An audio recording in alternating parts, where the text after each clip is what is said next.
Hola, muy buenos días.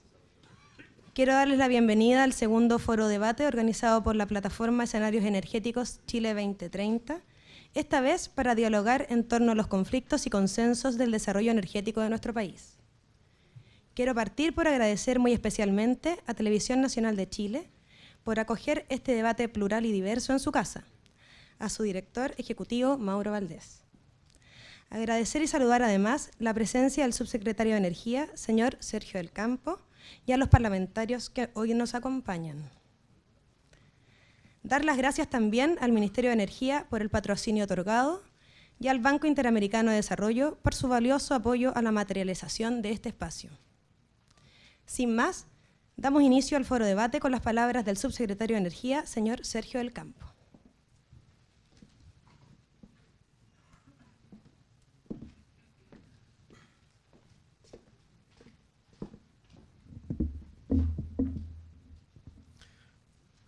Muy buenos días, señor diputado don Juan Carlos Latorre, señor director de Televisión Nacional, don Mauro Valdés, señores representantes y señoras de Escenarios Energéticos, señores gerentes generales de empresas del sector eléctrico, señores representantes de ONG, de distintas instituciones que forman parte de la plataforma de Escenarios Energéticos. Quisiera comenzar estas palabras diciendo que para mí es un privilegio estar iniciando este debate, esta discusión respecto a cómo debiera desarrollarse el sector eléctrico en Chile, cuáles debieran ser los distintos componentes, las distintas tecnologías que debieran imperar en nuestro país. Frente a esto, como representante del gobierno del presidente Sebastián Piñera, puedo decir de que Chile enfrenta un desafío que es fenomenal. Un desafío que tiene que ver con un país como el nuestro, que crece de manera muy relevante, que está creciendo a tasas del orden del 6%. Es decir, necesitamos una producción de energía eléctrica que pueda respaldar este crecimiento de la economía nacional. El presidente de la República lo entendió así desde el inicio del gobierno, y el año pasado constituyó una comisión asesora de desarrollo del sector eléctrico. Y en esa convocatoria del presidente de la República hay una mirada de largo plazo, entendiendo nuestro gobierno que todas las medidas que podamos tomar van a influir en los gobiernos que vienen. Lo que no hagamos en este gobierno va a afectar al gobierno que viene y a los subsiguientes. De manera tal que con esa mirada de largo plazo se constituyó esta comisión que la integraron incluso algunas personalidades y expertos que formaron parte de distintos gobiernos. Otros no formaron parte de distintos gobiernos, pero sí son expertos en sus distintas áreas. De hecho, tenemos algunos de los integrantes del CADE acá presentes, como Hugh Rudnick, como Nicolás Borregar, como Sebastián Vicuña, que son los que alcanzo a visualizar, Vivian Blanlot, que la acabo de ver ingresar. Bueno, que realmente fue para el gobierno un privilegio contar con el aporte de todos estos expertos y poder dar esta mirada a largo plazo y tratar de centrarnos en cuáles son los verdaderos problemas, el verdadero diagnóstico, para partir del cual, de un diagnóstico concreto, determinar cuáles son las potenciales soluciones que tiene nuestro país para poder enfrentar este fenomenal desafío. Y sin duda, este trabajo entregado en noviembre ha sido muy importante para la elaboración de la Estrategia Nacional de Energía. En paralelo también a la constitución de esta Comisión Asesora de Desarrollo del Sector Eléctrico, el Senado de la República constituyó una Comisión Ciudadana Técnico-Parlamentaria que también hizo un trabajo importante que fue entregado en similares fechas al presidente de la República, de lo cual también puedo ver a Sara Larraín como una de las personas integrantes que forman parte también de la audiencia que va a tener este debate. Sin duda que ambos trabajos han sido un aporte importante a esta Estrategia Nacional de Energía. Obviamente en estos trabajos no necesariamente el gobierno toma todo en consideración, pero sí los elementos que considera más relevantes de cada uno de estos aportes, base del cual entonces tenemos esta Estrategia Nacional de Energía anunciada por el presidente de la República en febrero pasado y que tiene 6 ejes. El primero es la eficiencia energética, que apunta a que Chile pueda disminuir el consumo energético, la demanda proyectada de consumo energético en un 12% hacia el año 2020. Un segundo eje son la aceleración, ¿cierto?, de las energías renovables, la penetración de las energías renovables no convencionales en el país. Un tercer eje es el fortalecimiento de las energías tradicionales. ¿Qué entendemos por energía tradicional en Chile? Sin duda, nuestro principal recurso, que es la hidroelectricidad. Un cuarto elemento y un cuarto eje también relevante en esta Estrategia Nacional de Energía, y es algo que hemos vivido, ¿cierto?, sus debilidades en los últimos años, es el fortalecimiento del sistema de transmisión.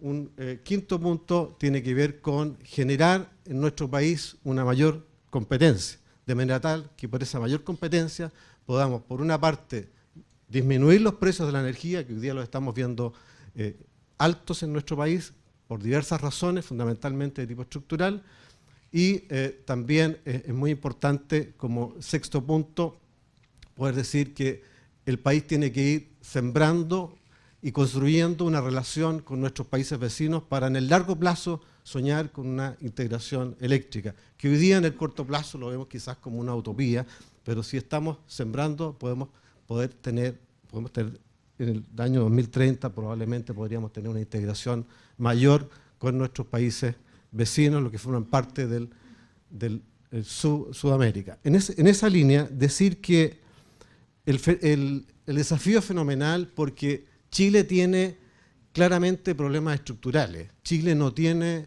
gas, Chile no tiene petróleo, no tiene recursos convencionales relevantes, tiene un carbón en el sur de un bajo poder calorífico, es decir, Chile frente a otros países como Colombia, que abunda la hidroelectricidad, abunda el gas natural, abunda el carbón, Venezuela la misma situación, abunda la hidroelectricidad, abunda el gas, lo mismo Paraguay, que exporta el 82% de su producción de energía eléctrica, fundamentalmente hidroeléctrica.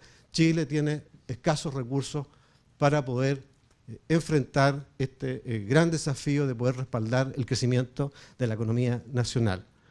¿Cuál ha sido la línea entonces que ha seguido el gobierno a partir de la Estrategia Nacional de Energía definida y a partir de estos 6 ejes? Bueno, un plan concreto de eficiencia energética que yo ya he señalado, que busca disminuir en un 12% la demanda proyectada de consumo energético hacia el año 2020 y contempla un plan de inversiones entre el año 2013 y el año 2020 del orden de los 600 millones de dólares, destinado fundamentalmente a los sectores que mayor influencia tienen en el consumo energético. Sin duda la industria y la minería, del orden del 38%.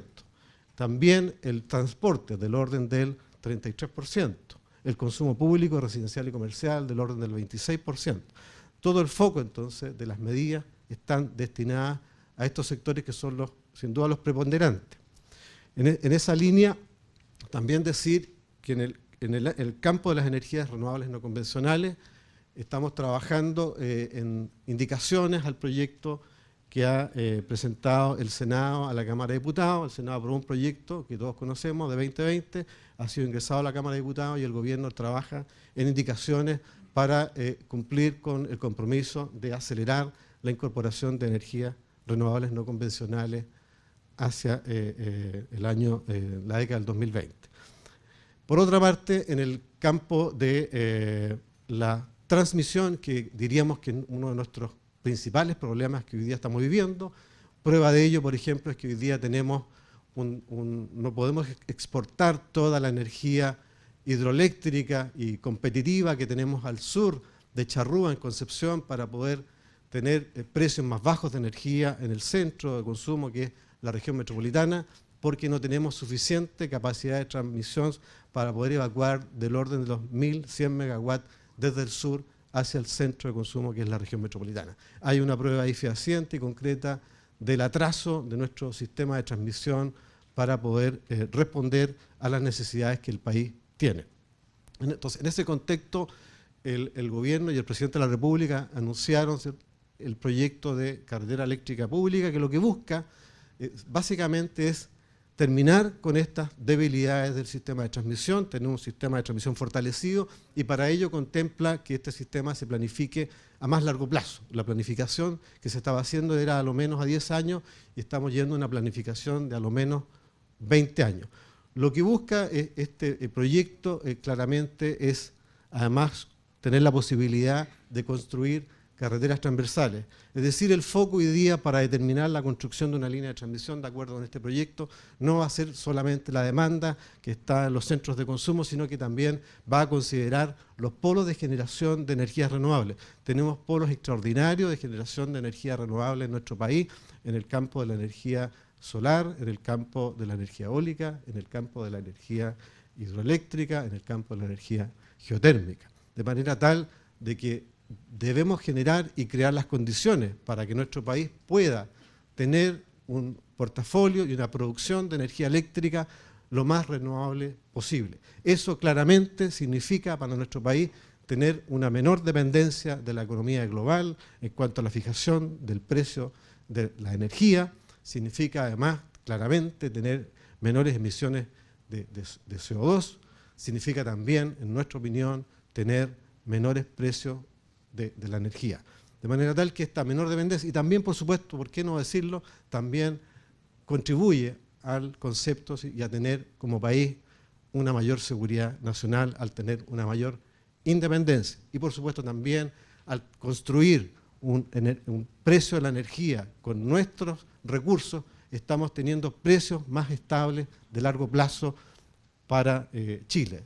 En esa línea estamos también propiciando seguramente mayores seguridades en el desarrollo de los proyectos de inversión, en el empleo y por lo tanto respaldando el crecimiento de la economía nacional. Sin duda que estamos en un mundo hoy en que, si bien el crecimiento de la economía y el desarrollo no estaba asociado al medio ambiente, hoy día ambos conceptos caminan de la mano, no pueden desentenderse.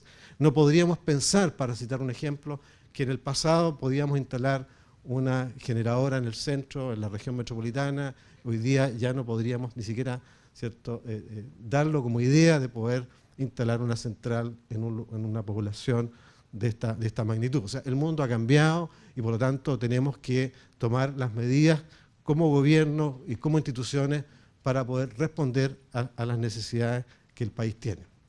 Quisiera también decir que en este debate es muy importante el aporte que ha hecho la plataforma de escenarios energéticos. Yo creo que es una institución que es muy importante. Creo que uno de los puntos relevantes que tiene que mejorar nuestro país para poder definir adecuadamente y para poder hacer entender a nuestra sociedad y a nuestros habitantes cuáles son las verdaderas opciones que tiene Chile para poder enfrentar el crecimiento de la economía nacional, requiere mecanismos de participación ciudadana diversos.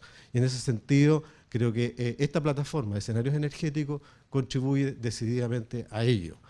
Ojalá hubieran varios escenarios energéticos, varias otras instituciones que pudieran servir para poder ampliar esta discusión y entender de verdad cuáles son las opciones reales que tiene Chile para enfrentar lo que yo he llamado desde el inicio este fenomenal desafío.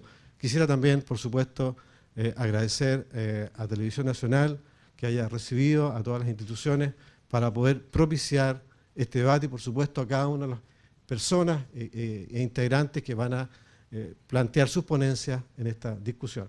Muchas gracias.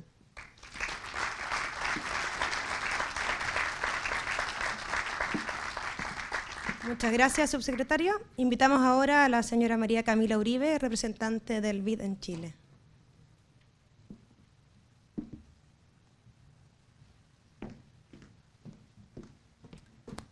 Muy buenos días, señor subsecretario Sergio del Campo, señores integrantes de la plataforma de escenarios energéticos, miembros de este importante escenario, señores parlamentarios, amigas y amigos. En nombre del Banco Interamericano de Desarrollo les doy la más cordial bienvenida. Para nosotros el apoyo de este tipo de escenarios es fundamental en la discusión del proceso de Chile, del proceso de desarrollo de Chile. El banco es ya un antiguo socio de Chile por muchos años, no solamente en términos de financiamiento, sino también en términos de asistencia técnica. En este momento el banco está trabajando con Chile en temas de de eficiencia energética, en apoyo a energías renovables y impulsando el proceso de integración regional con otros países de América Latina.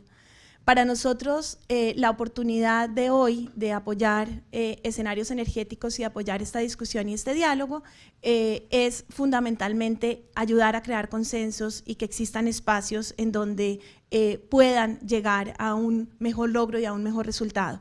Muchas gracias.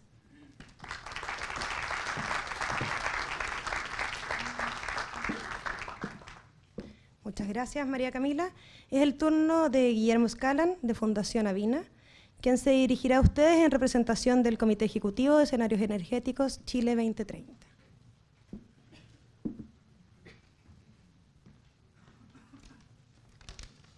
Muchas gracias. En nombre del Comité Ejecutivo de Escenarios Energéticos, queremos darles la más cordial bienvenida a todos los asistentes, agradecerles mucho por el interés en la convocatoria y agradecer también a nuestro anfitrión, Mauro Valdés, Televisión Nacional de Chile. Como que sigamos así, vamos a tener que hacer un convenio de colaboración amplio para que este espacio sea siempre el espacio para discutir sobre energía, tema tan importante. Y agradecerle también a María Camila Uribe, al Banco Interamericano de Desarrollo, por su valioso apoyo para materializar este evento. Como muchos de ustedes saben, el surgimiento de la plataforma de escenarios energéticos se dio por dos grandes causas. La primera fue por las primeras señales que existieron de una crisis en el desarrollo energético de Chile, asociados particularmente al corte del suministro de gas desde Argentina y a la creciente tensión social que empezó a generarse por el rechazo a determinados proyectos de generación.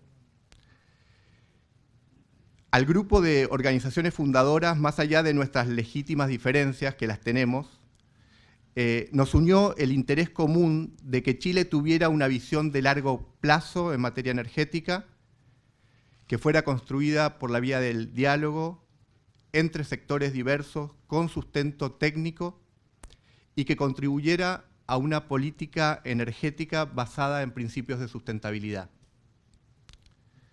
Desde entonces consideramos que se han dado importantes avances en el contexto energético del país. Algunos de ellos. Consideramos que se ha instalado la necesidad de la visión de largo plazo en materia energética en todos los sectores, que las propuestas que vemos del gobierno, que las propuestas que vemos del sector privado y de la sociedad civil se enmarcan en esa dirección, visión de largo plazo.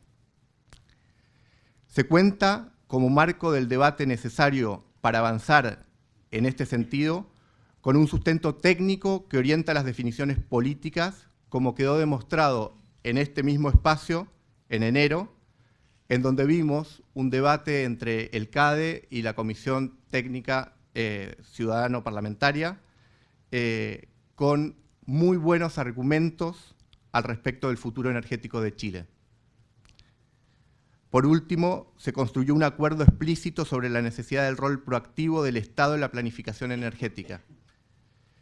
Los lineamientos presentados por el presidente, a partir de recomendaciones de ambas comisiones, tal como escuchamos al presidente en La Misma Moneda, son, a nuestro juicio, los primeros pasos en ese camino y demuestran la vocación del gobierno de asumir el liderazgo.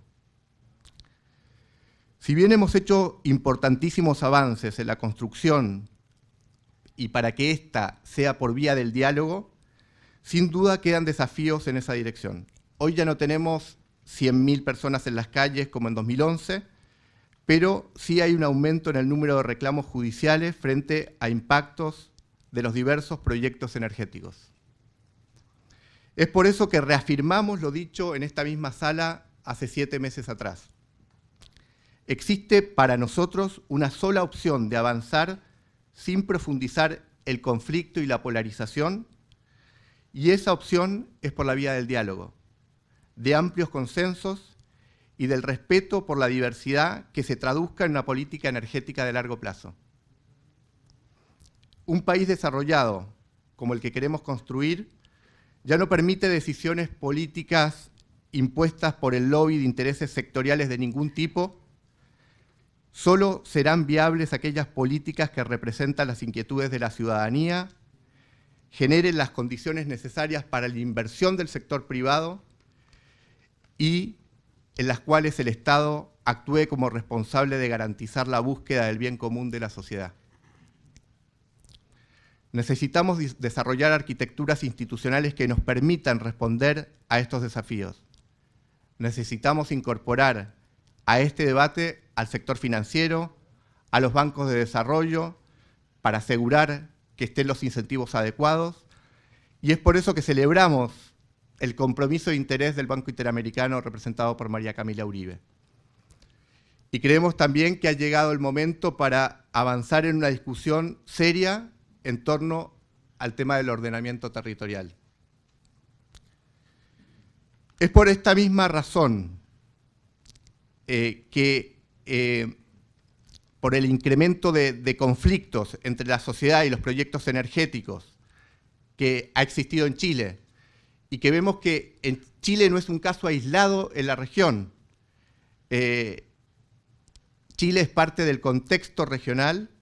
Hace solo un par de semanas, muchos de ustedes sabrán, la represa Belo Monte de Brasil, proyecto hidroeléctrico más grande de Latinoamérica, se encuentra frenado por una decisión de un juez.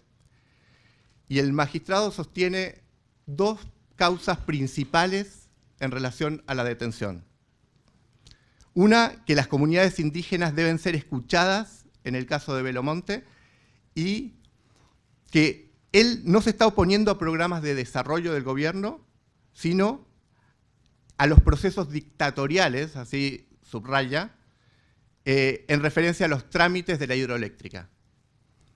O sea, vemos que en Brasil falta diálogo para avanzar en una política energética de largo plazo y en decisiones energéticas. Es por esta misma razón que no es de extrañar que una plataforma como esta, impulsada por un grupo de organizaciones en Chile, pero validada por muchos de ustedes aquí y por el trabajo de muchas de las organizaciones presentes, que han hecho durante todo este tiempo un trabajo de lujo para validar el espacio, sea hoy una fuente de inspiración de una serie de procesos fuera de Chile. Hace solo unos meses atrás se lanzó Escenarios Energéticos 2030 en Argentina, inspirado en esta plataforma. Hoy tenemos demanda de instituciones de Brasil y Uruguay para lanzar procesos similares en esos países. El tema de la necesidad del diálogo para avanzar en una política energética es un tema regional, y Chile de vuelta lidera en la región, inspirando procesos ya en 3 países de Latinoamérica.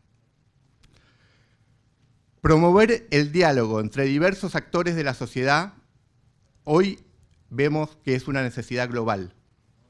Y por eso mismo queremos destacar también la reciente ampliación del Comité Ejecutivo de Escenarios Energéticos. A las instituciones fundadoras, Fundación Chile, Asociación de Empresas Eléctricas de Chile, Fundación Futuro Latinoamericano y Fundación Avina, se han sumado en el último año el programa Chile Sustentable y la Asociación Gremial de Generadoras de Chile. Ambas instituciones hoy forman parte del Comité Ejecutivo de la Plataforma de Escenarios Energéticos. Quiero destacar este punto porque creo que es central en el mensaje que quiero dejar con ustedes. Esta ampliación, como ustedes podrán imaginar, suma tanto diversidad como complejidad en la toma de decisiones de un comité como este. Pero por sobre todas las cosas profundiza y garantiza mayor cobertura en la representación de distintas miradas que una sociedad como la nuestra tiene en estos temas, y con esto, sin duda, se enriquece el diálogo dentro de la plataforma. ¿Por qué es tan importante para el Comité Ejecutivo sumar complejidad y diversidad a un diálogo como este? Porque en la medida en que lo hacemos, nos acercamos a mirar el tema desde el bien común, desde el interés general, a mayor diversidad y mayor cantidad de intereses y visiones representadas, más nos acercamos a la construcción de bienes y servicios de calidad que nos convengan a todos los ciudadanos para vivir dignamente. Cuesta entender muchas veces esta ecuación y en realidad cuesta entender los beneficios que tiene. Por eso hay algunos que se esmeran en imposibilitar diálogos abiertos y constructivos con diversidad de actores. En nombre de la eficiencia, de avanzar rápido, de muchas veces beneficios adquiridos por algunos, de intereses particulares o simplemente de falta de visión, se evita muchas veces este tipo de diálogo tan constructivo y tan importante para el país. A nuestro juicio son muchas las señales que evidencian que este desafío es necesario y aunque algunos sientan que ganan tiempo evitándolo, nosotros creemos que hay ya una tendencia en la sociedad de que esto es irreversible, de que se necesita el diálogo para la construcción de distintos temas claves para nuestro desarrollo. Hoy no solo un grupo de organizaciones de la sociedad civil busca construir desde la diversidad. Lo exigen nuestras sociedades en general, lo hemos visto en el último tiempo. Pero también empezó a ser una convicción de las grandes corporaciones globales. Y esto, a nuestro juicio, genera una tendencia. Grandes corporaciones internacionales hoy buscan construir desde la participación, desde la representación de los intereses múltiples y desde la diversidad. Y en realidad cuando los grandes actores globales tiran del carro en esa dirección, nosotros pensamos que la dirección está garantizada, que hay una tendencia hacia construir de esta manera. En ese sentido, nos alegra mucho que la Asociación Gremial de Generadoras de Chile se haya sumado a esto porque muestra la visión de la asociación en esta dirección. Quiero entonces abrir el debate desde esta tendencia y desde la convicción y por eso invitarlos a un diálogo constructivo donde de verdad valoremos lo distinto, busquemos convergencia de intereses y no nos quedemos en la trinchera de la autoafirmación propia o la reclusión en las propias ideas. Muchas gracias.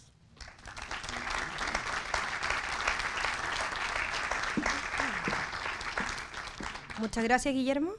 Antes de empezar, los invito a comentar el foro en Twitter con el hashtag DebateEnergía 2030. Entramos en materia entonces con el primer panel. Bajo el nombre ¿Cuáles son los principales desafíos que enfrenta el desarrollo de la matriz energética eléctrica hoy?, invitamos a dialogar a René Muga, gerente de la Asociación Gremial de Generadoras de Chile, Hugh Rudnick, experto de la Pontificia Universidad Católica y ex integrante de la CADE, y Sara Larraín, directora del programa Chile Sustentable y miembro de la Comisión Ciudadana Técnico Parlamentaria. Modera Nicola Borga, del Comité Técnico de Escenarios Energéticos Chile 2030.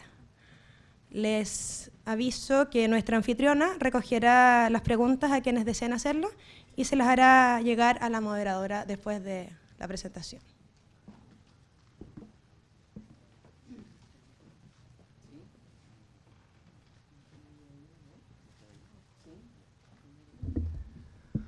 Bueno, muy buenos días.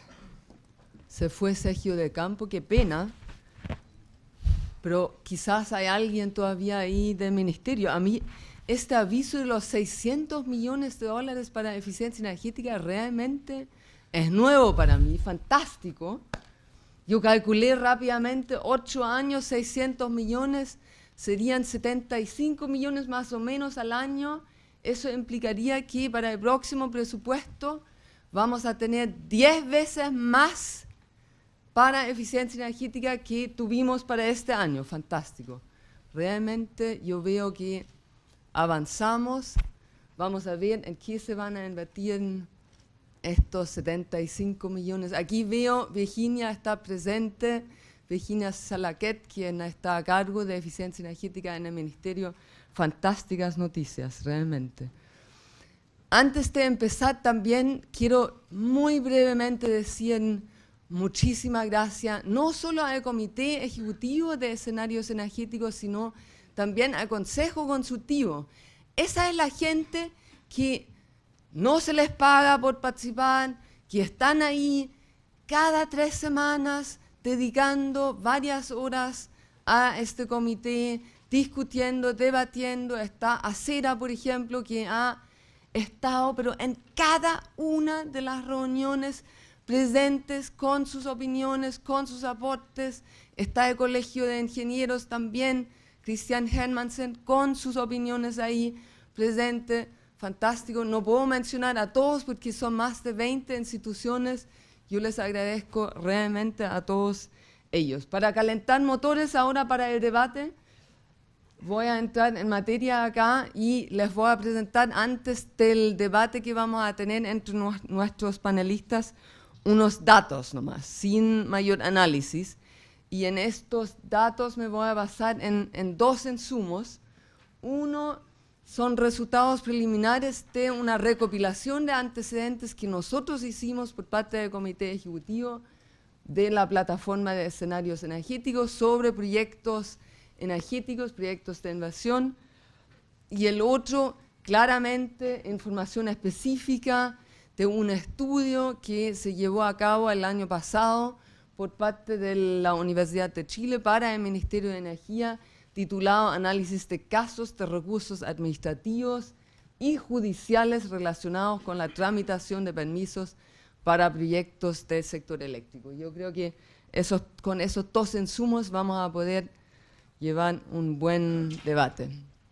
Situación de los proyectos energéticos. Sabemos que entre 2004 y 2011 hubo más o menos 4.000 megawatts que entraron al sistema, a nuestro sistema eléctrico, muy fuertemente enfatizando los proyectos de respaldo, los proyectos en base a diésel, pero mal que mal fueron 4.000 mega adicionales, pero hay 30.000 megawatts fuera de esto en 205 proyectos que están en distintas etapas ahí, de repente nebulosas, de repente no tan nebulosas, en términos de sus aprobaciones, de estar en construcción, que es solo un 10% de esto, y la gran mayoría está con una EIA o DIA aprobado, anterior a diciembre de 2011, pero no ha comenzado la construcción. Nos preguntamos, ¿qué pasa con esos 15.000 megawatts que están ahí y que no están empezando su construcción, aunque cuenten con una evaluación de impacto o de ya aprobado? Entonces, vamos a ver este porcentaje de estos 15.000 mega que están en esta situación. Veamos entonces, y vimos en esa recopilación los motivos que afectan la materialización de proyectos.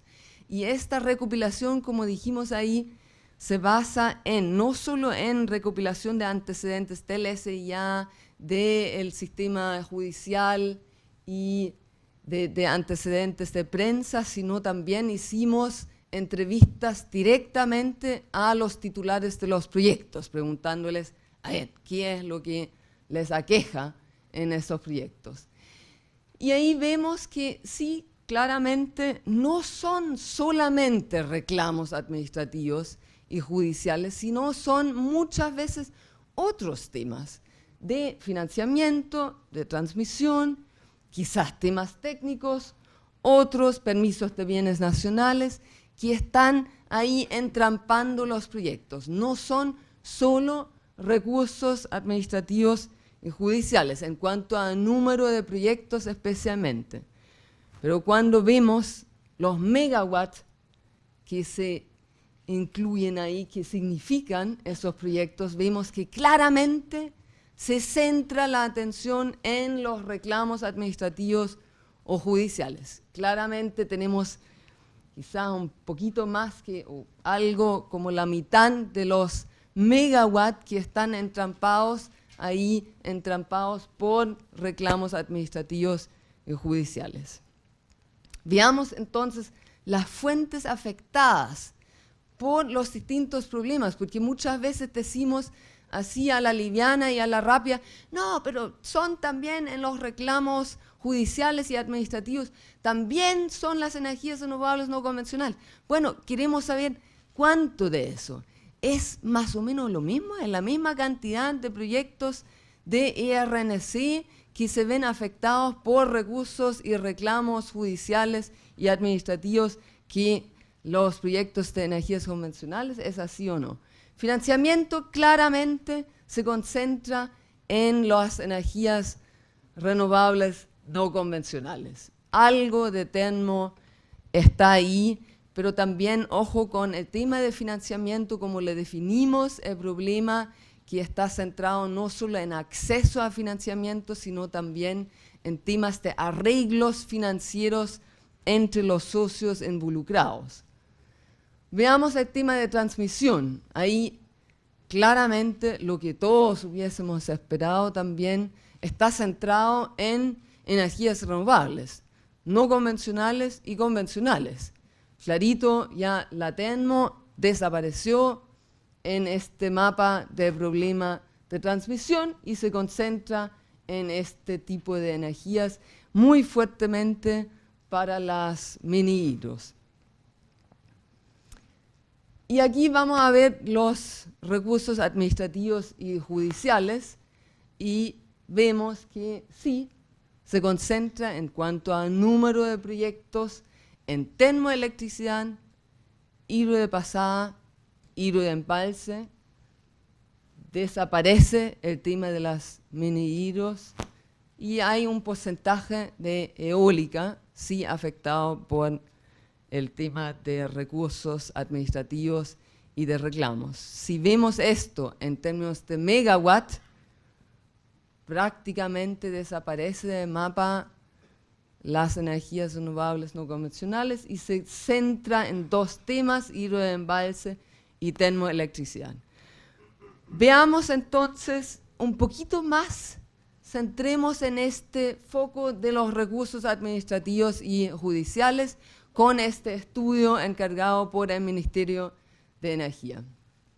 En los 13 proyectos que fueron analizados, y es un estudio de 250 páginas, realmente quien no lo ha leído, les recomiendo leerlo porque es un muy buen material para entender desde un punto de vista jurídico especialmente lo que está detrás de estos casos. Muy, muy buen estudio. En los 13 proyectos analizados, entonces, hubo 71 intervenciones administrativas, 46 intervenciones jurisdiccionales.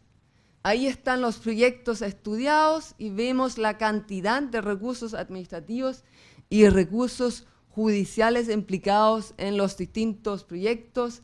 Entonces la lista es liderada por Hidro Aysén, Castilla, Los Robles, Achibueno y Alto Maipo, y así vamos hasta el último, que es el Parque Eólico de Chiloé. Claramente en el análisis se destacan los recursos, se concentran en el marco del sistema de evaluación de impacto ambiental. Muy importante. Y aquí se entrega un mapa, eso lo pueden ver después cuando ustedes tienen el informe en sus manos y lo estudian en detalle, pero aquí lo único que quiero destacar que en el estudio entonces se enfatizan los permisos que presentan más demoras o problemas en su resolución. Y ahí estos son básicamente corta de bosque nativo, derechos de uso de agua, concesiones geotérmicas y compras o arrendamiento de bienes públicos. Ahí se concentra el tema de las demoras en cuanto a permisos aplicables al sector eléctrico. Los argumentos recurrentes en los reclamos administrativos. A ver, tenemos observaciones no ponderadas, observaciones de la ciudadanía en el proceso de participación ciudadana, no ponderados, ilegalidad o arbitrariedad de la resolución de calificación ambiental, falta de información en el EIA o DIA, el vicio de incompetencia de los organismos involucrados, muchos otros casos que cada uno es muy distinto, y yo creo que eso también es destacable, que no todo es igual, sino cada uno es bastante distinto de los distintos casos, y hay otros argumentos sin señalar. En los judiciales se concentra claramente en el tema de la dictación arbitraria e ilegal de la RCA. Los judiciales vienen generalmente después del agotamiento del recurso administrativo. Entonces ahí se centra en el tema de la RCA y de la ilegalidad. Por ejemplo, está ahí el caso de Castilla y el tema que todos conocemos en cuanto a la Seremi de Salud, que declara una vez molesta y otra vez contaminante, hace la calificación industrial del proyecto, y eso se considera entonces en un fallo como ilegal, y ahí está dentro de este gran columna que vemos ahí. Entonces, los vicios reclamados, eso es muy relevante. La gran mayoría de los vicios no son formales, sino son de fondo en estos casos. Por eso es tan relevante mirar este estudio y realmente estudiarlo en forma más detallada.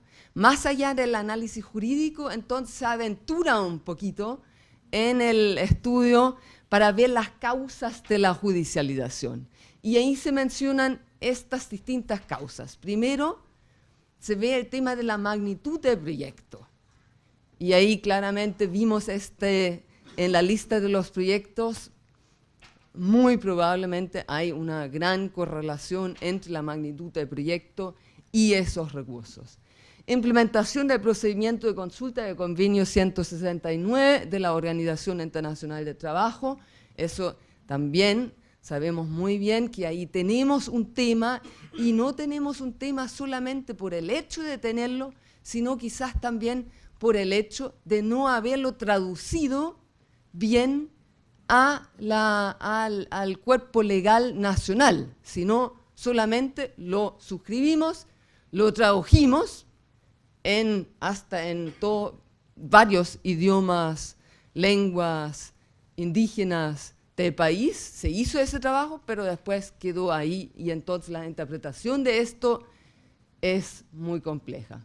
El mecanismo de participación ciudadana también muchas veces se reclama entonces ahí que no hay espacio suficiente para la participación ciudadana en el contexto de los proyectos. La inadecuada distribución de las cargas ambientales, ahí estamos hablando de que el proyecto tiene un impacto local muy fuerte, y después entonces el consumo de energía está en otra región del país. Insuficiencia del sistema de evaluación de impacto en la definición de una estrategia energética nacional. Vamos a ver con el panel si la estrategia de energía nacional que se propuso enfrenta algo de esta causa o no. Y finalmente la determinación de la línea base, que ahí también no solo muchas veces falta información, insuficiencia de información, sino también hay un conflicto muchas veces en la definición de la influencia del territorio de influencia del proyecto, que obviamente el titular siempre lo interpreta un poco más limitado y los afectados quieren verlo mucho más amplio. El tema de la distribución de beneficios y costos lo quiero destacar.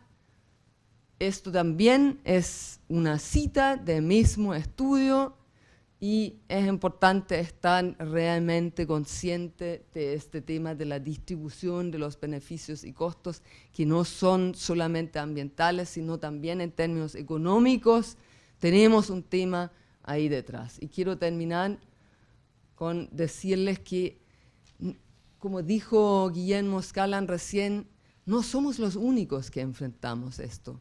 En otros países sí enfrentan lo mismo, y no solo en países de la región, sino también en países industrializados. Y aquí les puse el caso de Alemania, que enfrenta este cambio energético muy fuerte en este momento, la revolución energética en realidad, con sacar todas las centrales nucleares de su matriz energética, y el gran desafío entonces de ver cómo compensa esta energía con otras fuentes. Y ahí un reciente estudio concluye que un procedimiento administrativo correcto y adecuado no es suficiente para legitimar proyectos energéticos de envergadura.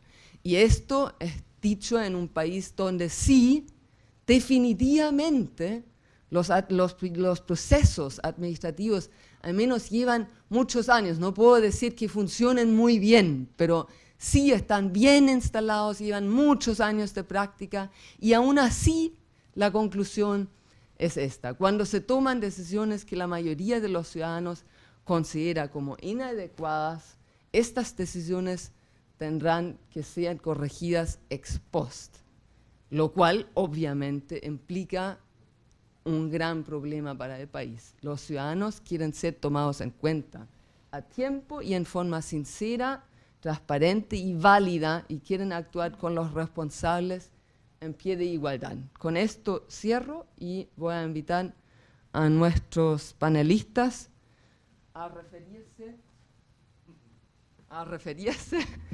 a lo que recién presenté, y voy a invitar como primera a Sara para destacar. Oh, gracias, tan práctico.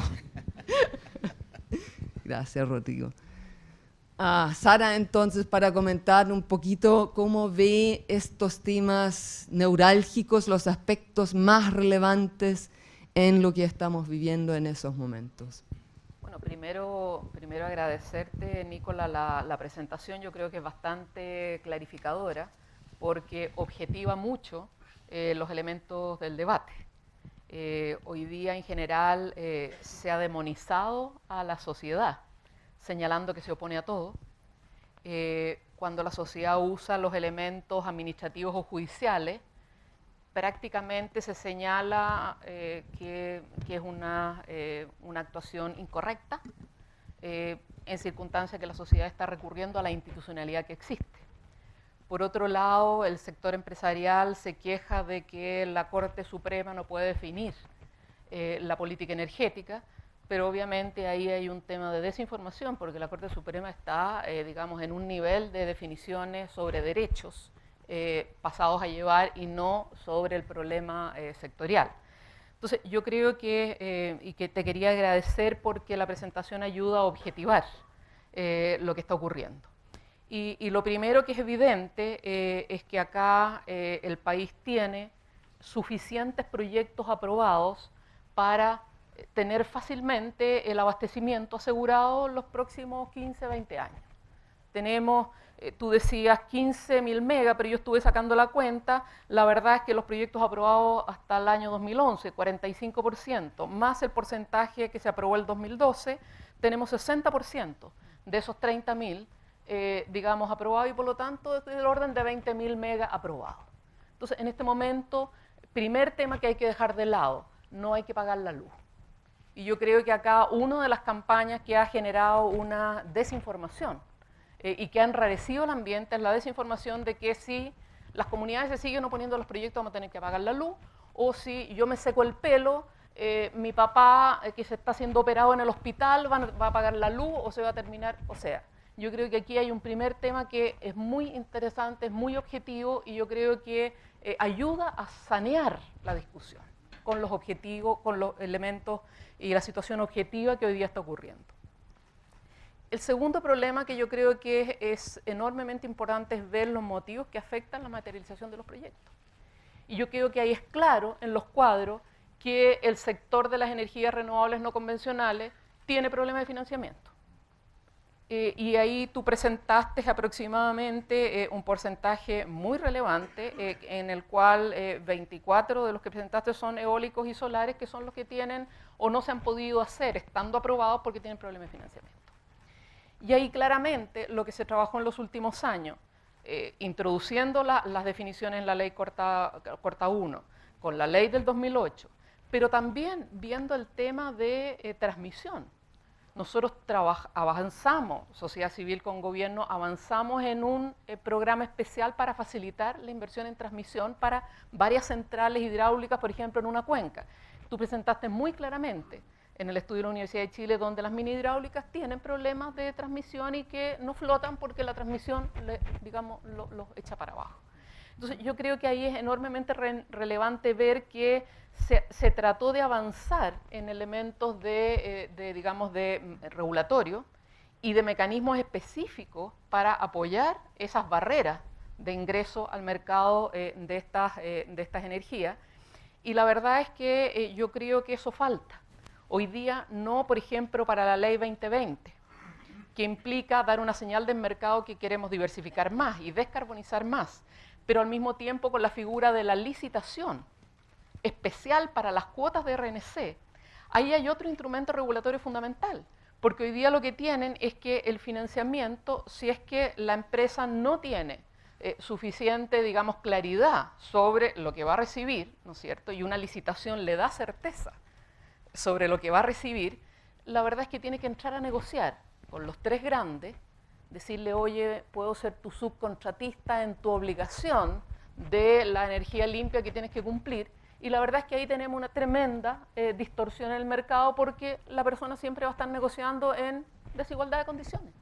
Y acá el Estado tiene la obligación de generar igualdad de condiciones para los distintos actores del mercado. Y por lo tanto, una licitación podría ser un mecanismo. Este es el que avanzamos con el Senado en el sentido de dar la señal de que queremos más energía limpia, porque si no damos la señal, ya sabemos lo que pasa. O sea, las matrices de los últimos años, carbón, carbón, carbón. Y por otro lado, reducir las desigualdades en cuanto a cómo ingresamos al mercado con un precio específico y sin tener que mendigar condiciones para ayudarle a cumplir la obligación a las tres empresas grandes que conocemos. Entonces, yo creo que el estudio es interesante porque deja muy evidentemente claro ese punto y eso ayuda a bajar la emocionalidad del asunto y realmente a ponerle cabeza como país a dónde tienen que ir el enfoque y cuáles son las políticas que se abandonaron y que tenemos que retomar, porque si no estamos con problemas. Por otro lado, yo creo que es muy relevante, Nicola, que tú hayas presentado lo que ocurre en relación a las reclamaciones. Y la verdad es que acá tú presentaste que son aproximadamente los mayores, digamos, en cuanto a reclamaciones, los obstáculos son Hidroaicén y Castilla. Prácticamente es el 90% de los proyectos afectados por estas reclamaciones. Esos dos suman 5.000 y tantos megas y tú tenías un proyecto afectado por reclamaciones de 7.000 megas. O sea, sustancialmente nos estamos refiriendo a un estudio que refleja muy claramente que aquí la sociedad se está oponiendo a dos proyectos específicos. Dos proyectos específicos que son la muestra de lo que ha sido el desarrollo energético en los últimos años, que es el más de lo mismo, que la sociedad no quiere más de lo mismo.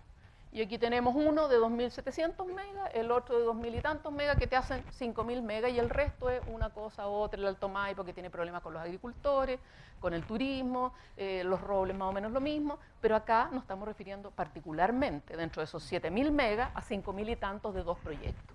Y yo creo que aquí, siendo gobierno, siendo sector empresarial, es bastante claro señalar que, bueno, aquí hay digamos, una situación de señal roja en el cual la sociedad está usando los sistemas administrativos, está usando los sistemas judiciales, y estamos viendo que dos proyectos son los que se llevan el premio, pero independiente de los temas, digamos, de forma, acá el 80% de las razones son de fondo. Por lo tanto, la sociedad chilena en su conjunto, incluido el Estado y el mercado, no pueden seguir haciéndose los lesos. O sea, acá realmente hay una situación donde la sociedad en su conjunto le está señalando al Estado, mire, estoy usando todos los mecanismos para señalar, mire, esto no es conveniente a nivel local, a nivel nacional, y acá el Estado no saca nada con responder con leyes como está respondiendo vamos a hablar después de la Estrategia Nacional de Energía, pero estamos respondiendo en tratando de imponer estos proyectos vía fast track de concesiones eléctricas, que es reducción de plazo, reducción de derechos de aquellos territorios donde va a pasar, y no solamente comunidades indígenas y 169, sino que terrenos de grandes agricultores, emprendimientos turísticos, áreas de agroexportación de fruta que son afectadas, parques nacionales, bienes públicos, porque también afecta a plazas, porque es para generación, transmisión y distribución, el fast track de concesiones eléctricas. Entonces, no sacamos nada con no ir la sociedad e ir un poco lo que decía el dictamen de Brasil, que señaló Guillermo Escalan. Estas son, digamos, transformaciones, digamos, del sistema jurídico normativo dictatoriales con el objeto de entregar a este sector que está teniendo problemas con la sociedad en su conjunto, entregarle nuevos derechos sobre, digamos, los que están en el territorio, lo que obviamente significa echarle parafina al fuego. Eso no tiene un buen futuro, porque es exactamente lo contrario de lo que hoy día están señalando todas estas cifras. Muchas gracias, Sara. ¿Cuál es la actitud, René, entonces, de la Asociación de Generadores frente a lo que plantea la Sara también ahora? Sí, claro, por supuesto. Bueno, primero que nada también quiero valorar este espacio de diálogo sobre energía. Yo creo que al incorporarnos nosotros este año, a fines del año pasado, a Escenarios Energéticos 2030 como asociación de generadores recién creada el año pasado, digamos, sentimos que es necesario en el país ir construyendo espacios como este en donde se pueda conversar. Obviamente no vamos probablemente a llegar a muchos acuerdos y vamos a divergir en muchas cosas con Sara y por supuesto con otros integrantes de este espacio, pero yo creo que en este país hacen falta este tipo de foros, como se ha dicho acá, para poder discutir un tema que es relevante para el desarrollo de este país, como probablemente muy pocos otros, ¿no? Y por lo tanto, de ese punto de vista, quiero valorar el que además hayamos cambiado el formato, porque normalmente uno está acostumbrado a ir a un seminario, expone uno, expone el otro, expone el tercero, con suerte, si es que hay tiempo, se contesta un par de preguntas del auditorio y eso fue, digamos. Entonces uno termina reforzando su posición, digamos, sin haber tenido la oportunidad de entablar un diálogo con la contraparte. Yo creo que en este es un tema que Sara lo dice muy bien. Yo creo que la sociedad ha cambiado y de eso somos todos conscientes. Esto pasó de ser un tema de la agenda técnica de algunas empresas para ser un tema que se debate en la sociedad, no solo en Chile, en todas partes. Estuvo citado el caso de Alemania, vemos lo que pasa en Japón, vemos lo que pasa en prácticamente todos los países. Hoy día en Estados Unidos el tema de la campaña, uno de los temas principales de la campaña de Estados Unidos es justamente la política energética que está proponiendo un candidato versus el otro. Entonces, desde ese punto de vista, yo creo que es muy relevante para nosotros poder tener estos espacios y poder conversar. Yo sé que vamos a ir tocando varios temas durante este tiempo que tenemos, así que no quiero agotarlos todos ahora. Sí quiero decir que, resumido en lo que tú presentaste, y claro, uno puede ver después la metodología que se ocupó, pero básicamente la conclusión es que aquí enfrentamos una gran incertidumbre para desarrollar proyectos eléctricos en este país. Yo creo que ese es el fondo de la conclusión que uno puede sacar de la presentación que tú has hecho. Hay claramente una expresión que se traduce en la judicialización de algunos proyectos, sobre todo los más grandes, como se menciona en esta presentación, pero que en el fondo obedece a que esa incertidumbre, que es muy distinto al riesgo normal de los proyectos, al riesgo normal que el desarrollo de proyectos eléctricos enfrenta. Aquí estamos enfrentando un escenario de incertezas, y un escenario de incertezas que no va disminuyendo, sino que va creciendo en el tiempo. Incertezas de todo tipo. Cuando la autoridad presenta la Estrategia Nacional de Energía y señala que vienen en el camino 80 medidas, bueno, obviamente si uno está en el negocio y dice, bueno, voy a esperar a ver qué dicen esas 80 medidas antes de seguir viendo si la inversión va o no va, si va a ir este proyecto o no va a ir este otro proyecto. Cuando vemos que el convenio 169, que tú lo mencionas también como una de las fuentes más importantes, ¿no es cierto?, de incerteza, no vemos que en 2 años, o en 3 años ya de vigencia del convenio, haya claridad respecto a cómo el convenio se va a aplicar. Más bien todo lo contrario, vemos una gran incertidumbre respecto a cómo se va a consultar, cuál es la obligación que va a tener el gobierno para llevar adelante una consulta. Hoy día vemos que hay en el reglamento del CIA otra incerteza, porque no tuvimos mucha oportunidad para poderlo discutir y hoy día ya está a punto de ser enviado a la Contraloría. Se menciona que la participación ciudadana va a incluir la consulta indígena, pero no sabemos cómo se va a desarrollar. Entonces, cuando uno dice, claro, hay una cantidad importante de proyectos en el aprobados y podemos discutir ahí, porque la verdad es que si uno a los proyectos que menciona Sara, en el SIC en particular, le descontamos el SINC, descontémosle todos los proyectos del SINC, descontémosle Barrancones, descontémosle Castilla, que están todavía incluidos en esa gran cantidad de megas que señala Sara. Descontemos Hidroaicén por un momento, pues, porque claramente no es un proyecto que se vaya a desarrollar y que vaya a poder aportar en un plazo relativamente razonable. Solamente nos quedamos con 5.700 megas aprobados en el SIC. De esos 5.700 megas aprobados en el SIC, aquí tengo la cifra, son 2.600 nomás térmicos, 1.000 son de un solo proyecto de Codelco que lleva parado un montón de tiempo y probablemente va a seguir estando parado. Por lo tanto, no estamos hablando de una gran cantidad de proyectos. Claramente hay que trabajar más el proceso de aprobación de proyectos, porque no estamos sentados arriba de una bolsa de proyectos que tienen todos una viabilidad, y eso también es importante de considerar a la hora de enfrentar esta incertidumbre. Un tema que se tocó, y yo creo que efectivamente es uno de los grandes problemas que estamos enfrentando, y que probablemente tiene que ver con o el origen de esta incertidumbre creciente que enfrentamos, tiene que ver con el ordenamiento territorial. Efectivamente, yo creo que gran parte de los problemas que enfrentamos tiene que ver con que aquí, en este país, desafortunadamente, las incertezas parten de no tener una clara definición de localización de proyectos. Yo creo que ese es un tema que uno echa de menos, y uno lo echa de menos también en la Estrategia Nacional de Energía. La Estrategia Nacional de Energía, vamos a referirnos a eso después, pero yo creo que uno de los pilares que faltó es justamente el pilar que estamos conversando hoy día, el pilar del relacionamiento con la comunidad, el pilar de cómo vamos a enfrentar el desarrollo eléctrico de este país, que es la base fundamental del crecimiento económico, con una participación de todos los actores involucrados, entendiendo, como dije, que este es un tema que es hoy día un tema de debate político, pero en donde finalmente tiene que ser entendido que la estrategia de desarrollo de este país tiene que incorporar el desarrollo del sector eléctrico claramente, y por lo tanto ese debate y esa participación tiene que también hacer entender a todos los actores que finalmente vamos a tener que desarrollar, y vamos a tener que desarrollar probablemente la generación de base térmica, termohídrica, digamos, pero particularmente la generación térmica en este país, de todas maneras, ¿no? Y eso requiere, digamos, que haya por lo menos una discusión en donde todos los actores entiendan por qué se está haciendo esta planta térmica, por qué esta empresa está proponiendo que se haga una inversión térmica, por qué estamos proponiendo que se desarrolle a lo mejor este otro instrumento en este debate, y eso requiere una reflexión mayor, eso requiere un entendimiento entre todos los actores, y probablemente espacios de diálogo como este nos van a ayudar a ir entendiendo también esos desafíos y ir poniendo, digamos, en esa justa medida una visión más global, una visión más de conjunto y una visión más de largo plazo del desarrollo del país que queremos y del país que necesitamos ir construyendo entre todos, pero donde la energía es un elemento fundamental que nos dé seguridad para apoyar ese crecimiento. Hay otras cosas que preguntó Sara que yo creo que las vamos a ir desarrollando durante la conversación, así que lo dejo hasta aquí por el momento. Muchas gracias, René. Hugh, tu primera reacción a lo que se presentó. Bueno, mira, primero también agradecer a Escenarios Energéticos, una iniciativa en la que he estado participando desde el comienzo y que es muy querida y ya se ha destacado muy relevante. Yo no sé por qué me invitaron en realidad a este panel.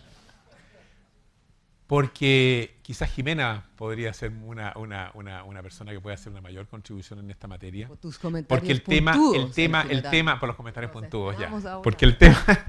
Porque el tema que estamos discutiendo, conflictos y consenso, no es un tema técnico, no es un tema económico, es un tema social. Fundamentalmente es un tema social. Lo que nos enfrentamos es un cambio en la sociedad, una forma en que la sociedad enfrenta nuestro desarrollo, que es muy distinta, que yo lo resumiría en 3 términos donde tenemos problemas: información, participación y beneficios compartidos.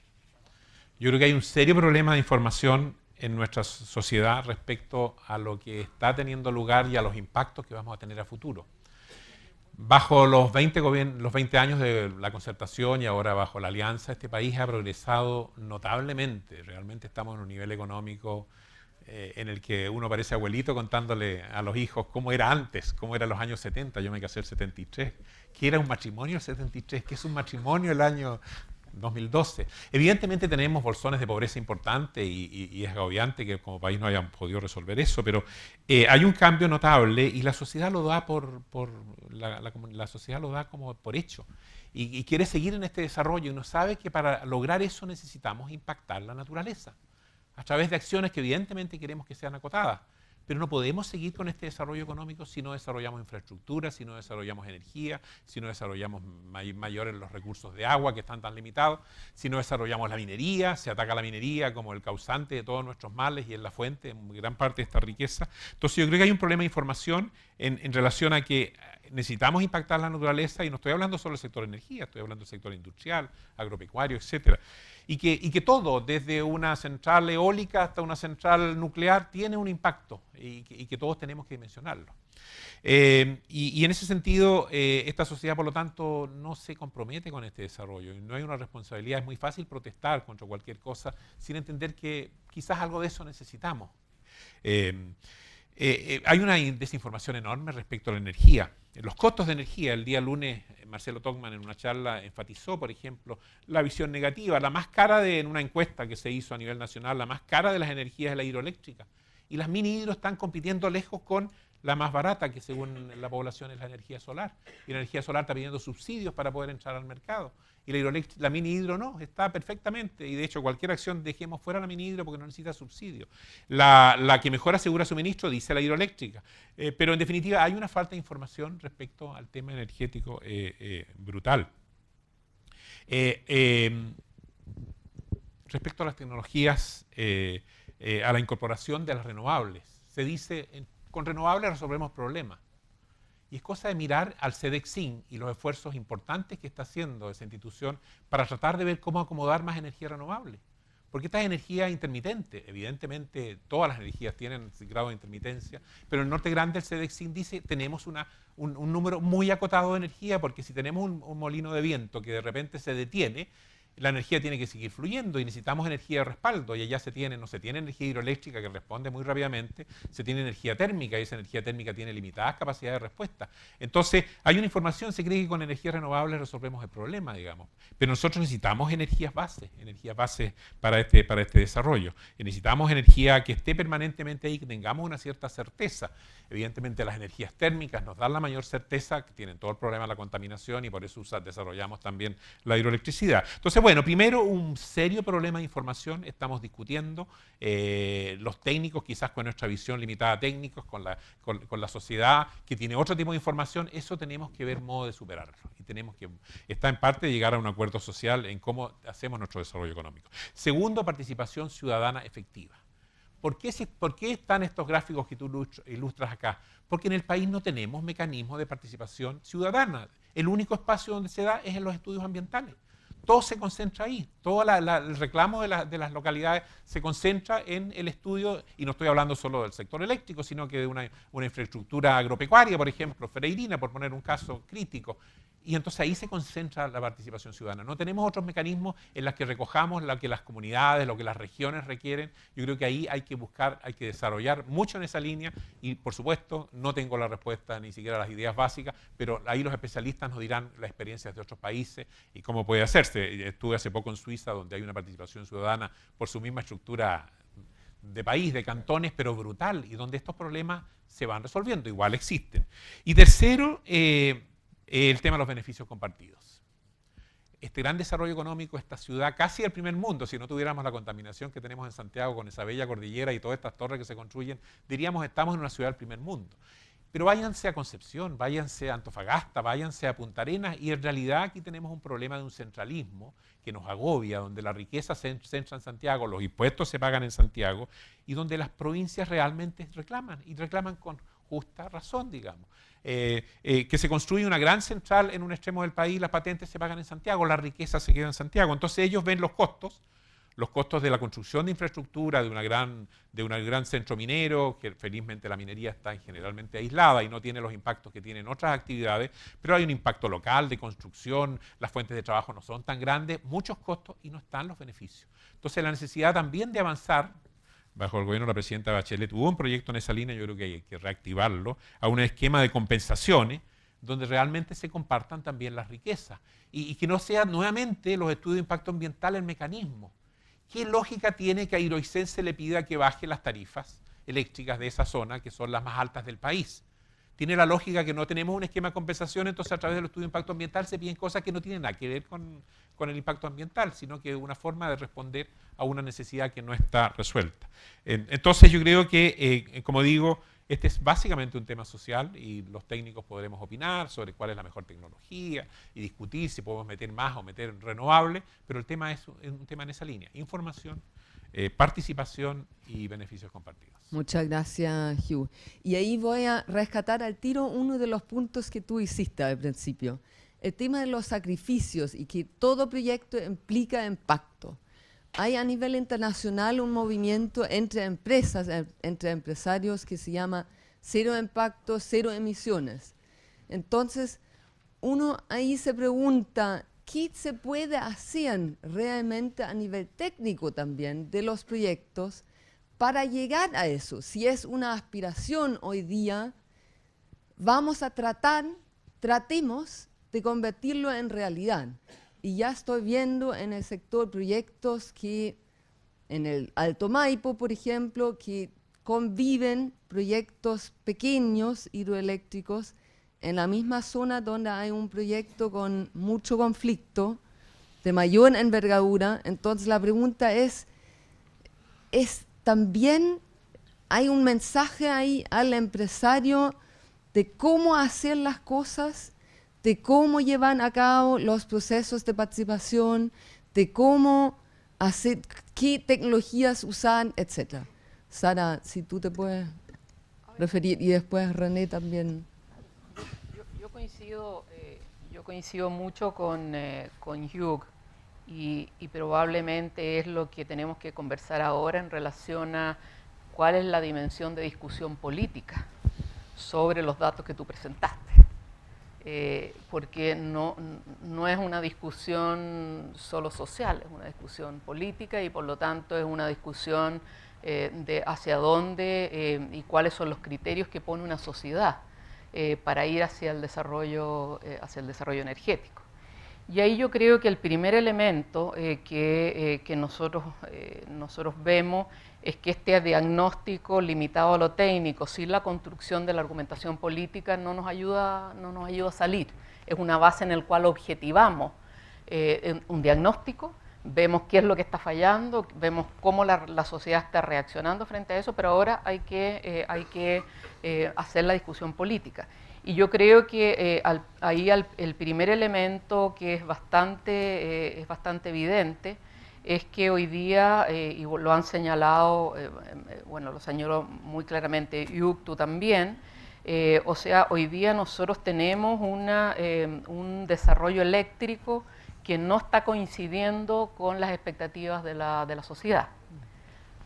Por problemas distributivos, por problemas de contaminación, por problemas, yo diría primero, el tema del parque sucio, carbonizado, con altos impactos ambientales en la región. Eso es un tema que es evidente, y ahí las termoeléctricas, que eran todo digamos, se llevaban, digamos, el premio de la reacción en contra, es bastante claro. Y yo creo que hoy día hay que reconocer que hay un parque sucio, los datos objetivos lo dan, y que tiene que haber una respuesta política a aquello. Segundo, tenemos, además del parque sucio, tenemos áreas de sacrificio. O sea, hoy día Puchuncaví-Ventana, hoy día Tocopilla, no podemos seguir haciendo cosas ahí o generando, y es el terror de la gente de Castilla, de la gente de Totoral, que con 7 centrales térmicas en un solo lugar, en la zona de Castilla, no quieren convertirse en otro Puchuncaví-Ventana. Entonces, obvio que la gente ve el ejemplo y dice, bueno, aquí este proyecto me trae 6 o 7 de las mismas por ningún motivo. Entonces, yo creo que ahí hay un tema donde el tema de lo sucio, lo contaminante, es un tema que es un elemento real y que requiere una respuesta política. La norma para termoeléctrica es una respuesta política, pero no es suficiente, porque hay un problema en localización. Pero ¿qué es lo que ocurre el problema de localización si nosotros difundiéramos todo esto? El problema de localización es que el ordenamiento territorial que ha sido planteado innumerables veces desde una perspectiva política. Lo planteamos el año 93, cuando se estableció el sistema de evaluación de impacto ambiental, dejar abierta la posibilidad de la localización de los proyectos. Hubo un rechazo absoluto del sector empresarial. Pero hace muy pocos años, hace unos 4 años, Bruno Filippi, desde la SOFOFA, seguía señalando que el ordenamiento territorial no lo iban a dejar pasar porque era una nueva condición a la inversión. O sea que además ahora me iban a condicionar con que había unas áreas y yo me tenía que poner ahí en otro lugar. Entonces, ¿qué es lo que trataba de decir Bruno Filippi? Que le importa el medio ambiente, Bruno anda con mochila recogiendo botellas plásticas y todo lo demás, pero ¿qué es lo que él pretendía? Pretendía que el ordenamiento territorial nuestro sea el conjunto de donde los privados quieren ponerse y la sociedad tenga que aceptar aquel ordenamiento territorial. No tiene por dónde. Si no hay ordenamiento territorial, el sector empresarial tiene que aceptar la incertidumbre que eso significa. René, voy a tomar ese punto. Pero porque una pequeña cosita, porque de lo que dijo René del convenio 169, que ya la Corte Suprema ha dejado muy clara cuál es la interpretación, porque el tema de las nuevas normas son la sociedad va cambiando, las regulaciones las va haciendo más exigentes y eso no es una incertidumbre, porque hay una norma clara no es incertidumbre. Entonces, René se refirió a 2 temas muy claros. Dijo que ciertas normas eran incertidumbre, el reglamento del CIA, que vienen nuevas cuestiones, eso no es incertidumbre, eso son normas que el país tiene derecho a ir mejorando. Sí es incertidumbre el ordenamiento territorial, que no existe. ¿Por qué? Porque justamente vamos al problema, ¿qué es lo que va a hacer la ley de fast track de concesiones eléctricas? Le va a reducir la certidumbre al sector eléctrico, pero le va a generar incertidumbre a los agricultores, a las comunidades agrícolas, etcétera, etcétera, porque le entrega derechos más a uno al otro. Entonces, ahí la solución es el ordenamiento territorial, pero hasta ahora el sector empresarial se ha negado porque considera que es otra condición para el desarrollo. Si no hay ordenamiento territorial, van a continuar las incertidumbres. René, ¿cómo es el tema? A ver, las incertidumbres tienen múltiples orígenes. Yo creo que tú te referías al reglamento del CIA. El reglamento del CIA efectivamente es una norma, pero que establece una cantidad enorme de espacios de discrecionalidad. Incluso el reglamento que hoy día está en discusión establece más espacios de discrecionalidad que el que está hoy día vigente, de acuerdo a lo que hemos analizado, y esperamos que eso se pueda corregir en el tiempo. La incertidumbre, como digo, tiene muchos orígenes. Evidentemente, nadie quiere que le digan usted tiene que hacer este proyecto aquí y en ninguna otra parte, ¿no? Lo único que uno está pidiendo es que a través del mecanismo de evaluación de impacto ambiental, uno tenga la certeza de que si el proyecto presentado en un lugar y habiendo pasado por todo el proceso, ¿no es cierto?, de aprobación y de participación ciudadana y habiendo recibido de parte de la autoridad una resolución de calificación ambiental positiva, uno tenga la seguridad de que ese proyecto se puede hacer efectivamente donde se pensaba hacer, porque para eso están justamente las normas que permiten que uno pueda presentar un proyecto, hacer todo el proceso, digamos, que por supuesto adolece, como digo, de muchos espacios de discrecionalidad, de un tiempo demasiado largo. Los proyectos energéticos se demoran el doble de los proyectos mineros en pasar por el sistema de evaluación de impacto ambiental en promedio. Y por lo tanto, lo que estamos buscando son certezas de ese tipo. Yo creo que nadie quiere, porque esta es una actividad que, como cualquier otra, nadie puede probablemente someterse a la estrictez de decir esto tiene que estar aquí y en ninguna otra parte, digamos, porque por supuesto el proyecto depende de muchas otras condiciones propias del desarrollo. Uno no lo puede, particularmente en el caso energético, no le puede decir a un proyecto eólico usted se establece aquí y no en otra parte, porque tenemos que ver si las condiciones son favorables ahí. Lo mismo pasa con la electricidad. La única que escapa un poco de eso o que tiene un poco más márgenes son los proyectos térmicos, pero tampoco pueden estar en cualquier lugar. Tienen que estar cerca de la costa normalmente, tienen que estar en un lugar donde tengan recursos y acceso fácilmente al transporte del combustible. En este caso también lo determina de alguna forma la ubicación. Entonces, al hablar de certezas, yo creo que nos referimos a eso. Y recogiendo, si puedo, un poco lo que plantea Gio, que yo creo que es muy relevante.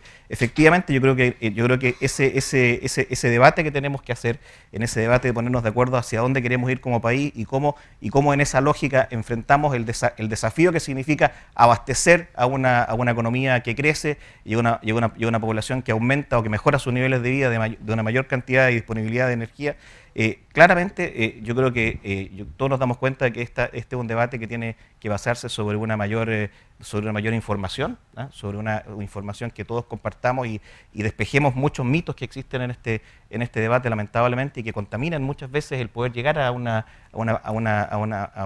espacio de acuerdo. Tenemos que avanzar también probablemente en esa participación de incorporar en este debate a otros sectores, pero también tenemos que avanzar en la creación de confianza. Yo creo que esa es una tarea que está muy pendiente. Probablemente en este sector, a diferencia de otros, no hay lamentablemente confianza entre los distintos actores. Yo creo que escenarios 2030 puede ser un espacio en donde podamos ir ganando esa confianza.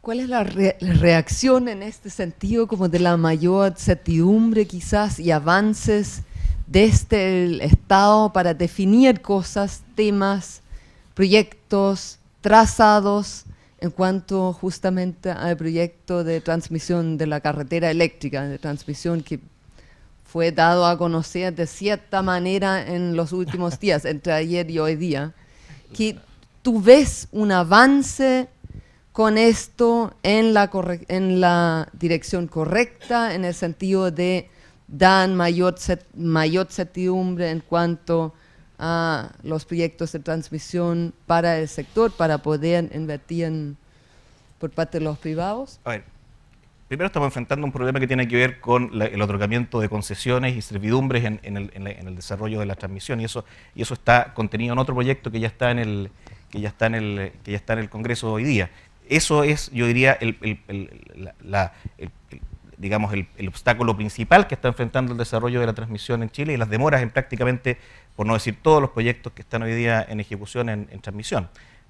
Lo que entendemos introduce el concepto de carretera es una mayor certeza respecto a la ubicación que tendría, desde el punto de vista territorial, de una franja por donde podrían ir la transmisión troncal, y esa franja sería definida por parte del Estado como de interés público, y eso le daría más certeza efectivamente al desarrollador del proyecto, que va a tener, digamos, que construir el proyecto de acuerdo a en una determinada localización, que además ha contado ya con algún tipo de evaluación y precalificación o construcción de una suerte de línea base, digamos, ambiental, que entendemos que no va a sustituir, digamos, al proceso de evaluación de impacto ambiental que va a tener que ocurrir de todas formas, pero al menos le da una mayor certidumbre, digamos, al desarrollador del proyecto, y tiene de alguna forma el respaldo también de la autoridad para poder desarrollarlo en esas condiciones. Como digo, no quita que va a tener que enfrentar todo el proceso de evaluación de impacto ambiental, pero de alguna forma puede ser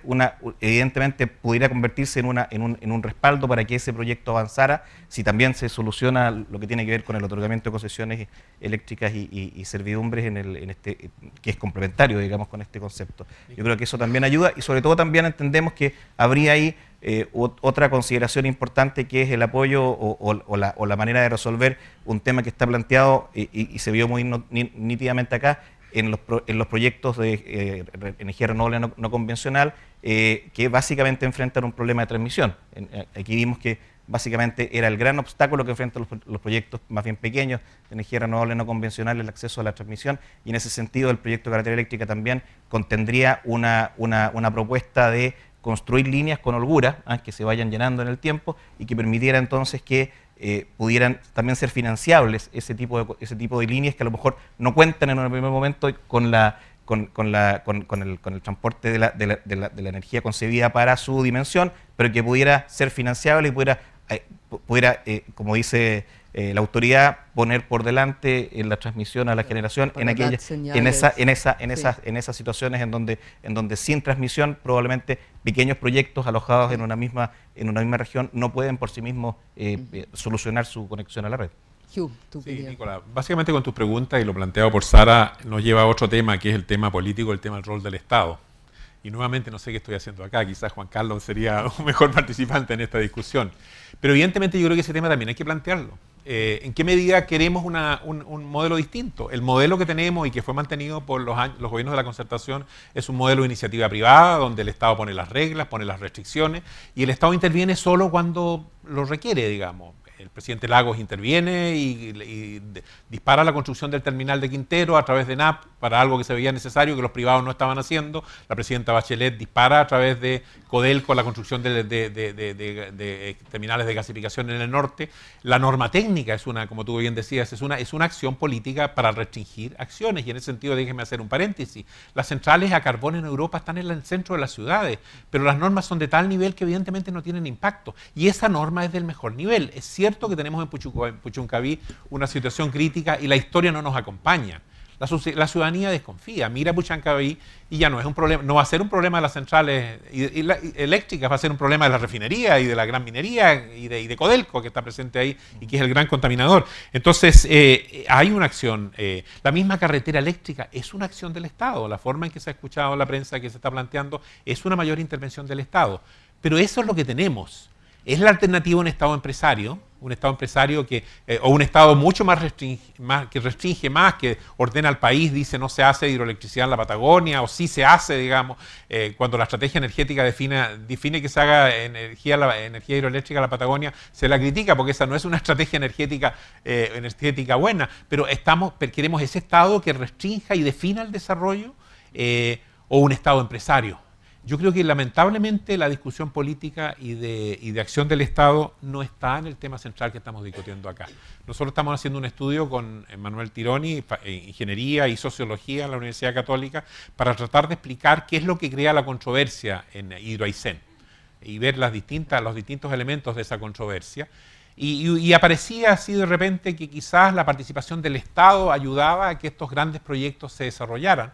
Y el mejor ejemplo es Brasil, donde toda la gran hidroelectricidad la desarrolla en sus conceptos bases el Estado, se hacen los estudios de impacto ambiental, etcétera, y una vez que está todo listo, se licita y un privado la construye.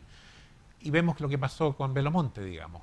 Tampoco el Estado es capaz de enfrentar a este cambio social, a esta sociedad más empoderada. Entonces yo creo que tampoco, para el tema que estamos discutiendo, independiente que discutamos el tema político, si queremos un Estado más activo o menos activo, no es el tema central. El tema central son los temas que mencioné yo: participación, información, participación en los beneficios. Nicolás, yo quería un poco, a propósito del rol del Estado y de lo que estábamos viendo de las certezas o incertezas, que en el fondo son reglas claras o reglas que no son claras. En el caso del ordenamiento territorial es claro que no hay reglas claras para lo que no es territorio urbano, donde claramente están las áreas residenciales, las áreas industriales, las áreas donde pueden haber cosas molestas, las áreas donde pueden haber cosas contaminantes, etc. En el resto, lo llamado rural, salvo las áreas protegidas, una serie de elementos, y los territorios indígenas que tienen protecciones especiales por leyes especiales, no hay otro. Es un universo en el cual cada uno se puede poner. El sector empresarial se ha negado al ordenamiento territorial, a que el Estado diga, mire, estas son las prioridades de uso. Aquí hay unas caletas de pescadores que, bueno, ellos necesitan, porque aquí tienen sus cultivos marinos, esta es una zona turística, etcétera, etcétera. Esta otra área, bueno, hay parques nacionales, hay territorios indígenas. No se ha permitido el tema del ordenamiento territorial, aunque a partir de Barrancones, el presidente Piñera le encarga a la ministra Parot que superponga los shapes del estatus jurídico de los distintos territorios para ver primero cuál es el estatus jurídico y qué es lo que nos dice ese estatus jurídico. Entonces, están los elementos, pero no hay la voluntad política y hay un sector que se opone a avanzar, a establecer una regla vinculante en relación a ese territorio, que son prioridades de uso. Entonces, ¿qué es lo que estamos enfrentando? Estamos enfrentando dos cosas. Primero, un doble estándar, evidente, absolutamente ilegítimo, que significa que el Estado es bueno y hace ordenamiento territorial cuando le establece una carretera fiscal para las eléctricas. Eso es ordenamiento territorial y es rol del Estado ordenando y pasando por todo el territorio, por todo el resto. Tierras indígenas, grandes agricultores, pequeños desarrollos rurales, etcétera, etcétera, pero ahí el ordenamiento territorial es bueno. Cuando se hacen las expropiaciones para las carreteras de vehículos, también es bueno, ya estamos acostumbrados, pero ahora el sector eléctrico quiere exactamente lo mismo para facilitarse las cosas. es súper complicado porque la certeza de ordenamiento territorial que le da esta franja fiscal a ellos, le da incerteza a todos los que son víctimas de dónde va a pasar el territorio fiscal, que no tuvieron la posibilidad de negociación igualitaria. Y eso, desde nuestra perspectiva, es una medida autoritaria, dictatorial, en la medida en que no tomó el interés de ambos actores al mismo tiempo. Por eso necesitamos un ordenamiento territorial. Y el segundo caso, que lo que ocurre, es que si tú vas con una termoeléctrica hoy día, y no solamente en la orilla del borde costero y los Puchuncaví, sino que tú vas al Valle de Casablanca, o vas al Valle de Totigua en la sexta región. Olvídate que Fede Fruta o la Asociación de Viñateros te va a permitir hacer una central térmica que en algunos casos le va a afectar la floración, etcétera, etcétera, la lluvia ácida y todo. En otro caso, le friega la imagen en la denominación de origen. Entonces, ¿qué es lo que está ocurriendo? Aquí hay un doble estándar brutal y la sociedad civil está aburrida del doble estándar. Porque aquí el ordenamiento territorial, cuando corre por mi lado y el Estado me facilita a mí la cuestión y me deja lista la cosa y después licita cuando ya me tiene todos los permisos listos y la sociedad se ha tenido que mamar el famoso interés público para algunos por sobre los derechos de los otros, estamos contentos, este sector, ¿no es cierto? Y bueno, y la sociedad cuando pide un ordenamiento territorial de otra perspectiva no es legítimo y este sector no está contento con el interés público. Entonces, aquí yo creo que hay una desigualdad en cuanto a que cuando el Estado se pone normativo para un lado es muy bueno, cuando se pone normativo para el otro lado, bueno, este Estado está perdiendo, digamos, la orientación del desarrollo, de dónde tenemos que ir. Entonces, yo creo que hay un problema serio de falta de democracia en los procedimientos y la institucionalidad, donde cuando juega el partido para un lado, el ordenamiento territorial es bueno, ejemplo, carretera eléctrica, y cuando juega para el otro lado resulta que no puede ser porque me ponen limitaciones al desarrollo. Claro, es un mensaje al sector público en cuanto al procedimiento ahora que se plantea en cuanto a la carretera eléctrica. Yo quiero rescatar una pregunta del público para terminar con el panel, y esa pregunta es justamente del estudio a la acción. Todo lo que hemos planteado, ¿podemos priorizar quizás acciones, una acción que sienten que sea lo más importante implementar, una herramienta, un instrumento, un cambio que para ustedes efectivamente sería lo más relevante? Hugh ha definido los 3 ámbitos de acción, hay uno por sobre el otro, hay una herramienta específica que tú quieres destacar. Sí, yo habría dicho participación ciudadana, pero lo que pasa es que es una cosa tan macro que no es solamente el sector que va a tomar un tiempo hacerla. Yo creo que el tema de las compensaciones es planteable mañana. Tenemos un proyecto de ley, no lo conozco en detalle, pero que se pudiera plantear como una acción para ver en qué medida hacemos partícipes a nuestras regiones de la riqueza que este país está logrando, pudiera ser algo inmediato. Me quedo con eso. Perfecto. René. A ver, yo, bueno, quería contestarle algunas cosas a Sara, pero veo que ya estamos con el tiempo encima. Simplemente, a lo mejor en el rol del Estado, para aprovechar eso.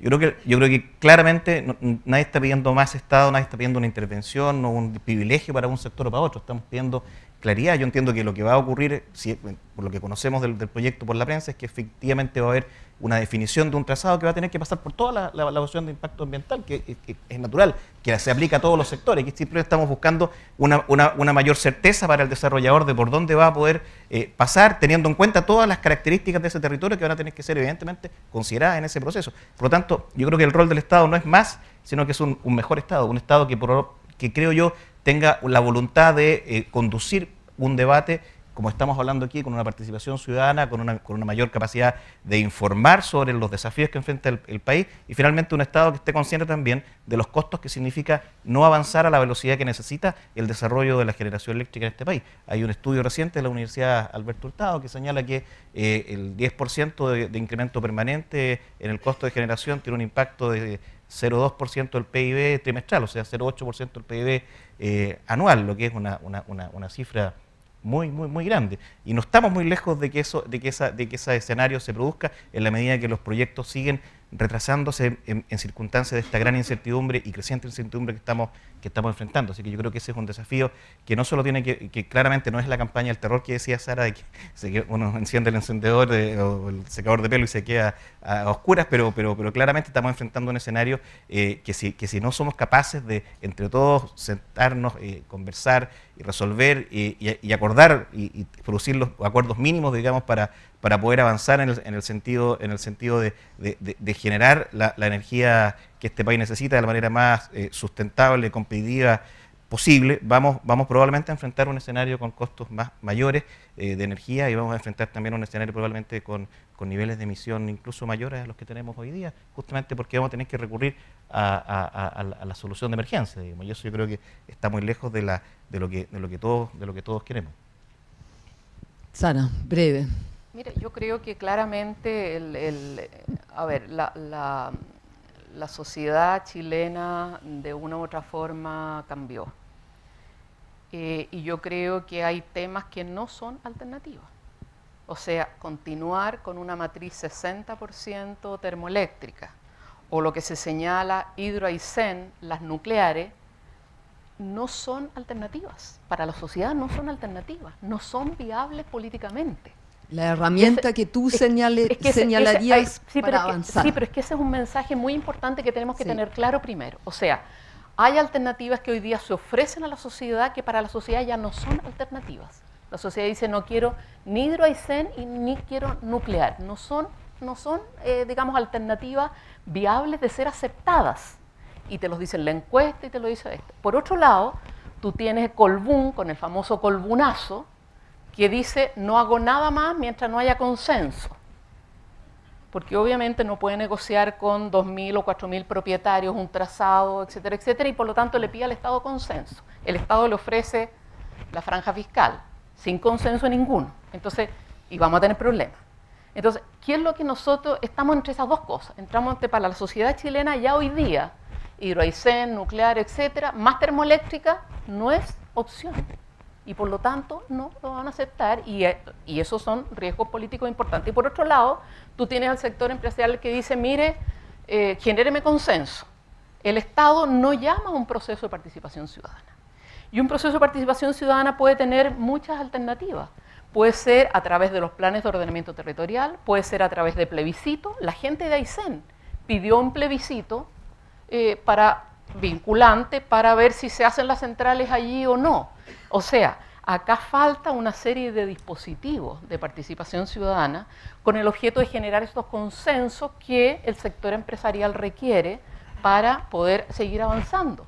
Pero esa participación ciudadana tiene que estar abierta a que la gente diga qué es lo que prefiere en su territorio, para que la gente diga hasta qué punto está, digamos, dispuesta a sacrificar una parte del territorio, y por lo tanto, a lo mejor una participación ciudadana para un ordenamiento territorial puede ser una tremenda vía que, uno, te inaugura procesos de decisión colectiva y no desde la autoridad y el mercado para favorecer la inversión, que es lo que está pasando hoy día, a lo mejor ir hacia un ordenamiento territorial en base a lo que ya hizo la ministra Parot, de poner todos estos shapes con el estatus legal de los territorios, puede ser un tremendo, un tremendo paso en el cual se construye el consenso democrático, que es lo único que a la larga da certidumbre y da legitimidad a las medidas que de allí emanen, porque si no, no hay gobernabilidad posible.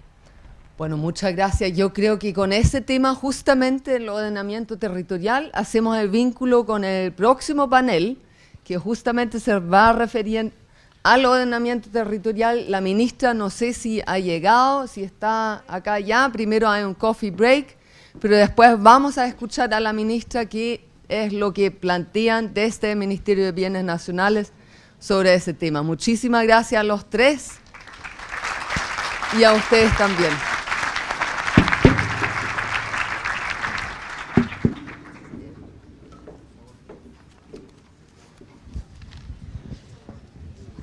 Tal como planteaba Nicolás, los invitamos a un café de 15 minutos en la terraza.